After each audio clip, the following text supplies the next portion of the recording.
health alert at this hour. A big bottled water recall this morning over E. coli fears. More than a dozen brands bottled by the same company may be contaminated with the bacteria. Several grocery stores involved. ABC's Rena Ninan right here with the story this morning. Rena. Hey, good morning to you guys. You know, there are all kinds of fancy water bottle filters that take impurities out of the water. But this morning, the nationwide recall is for water bottles that look more like this one, with specific instructions on how you can protect your family.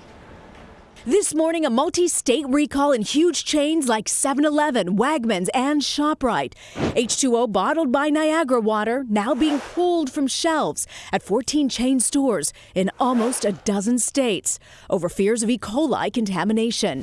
The company issuing this alert: boil water before using, finding the E. coli bacteria during a test of its Pennsylvania water supply this month.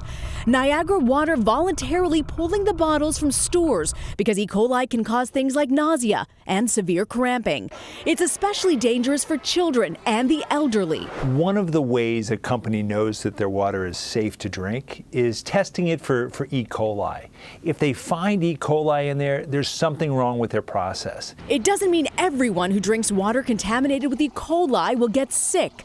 But with 10 billion gallons of bottled water consumed in the U.S. every year, there's the big question.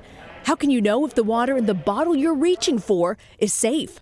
In most cases, you can't. There are actually more rules and regulations around tap water. EPA requires that all the information about your tap water be readily available. So here's the good news. Niagara Bottling so far says no reports of illnesses or injuries. But for a full list of retailers affected by this recall, check out our website, goodmorningamerica.com on Yahoo. Lots of good details. That's interesting what Rich said, though. More regulations on tap water than on bottled water. Yeah.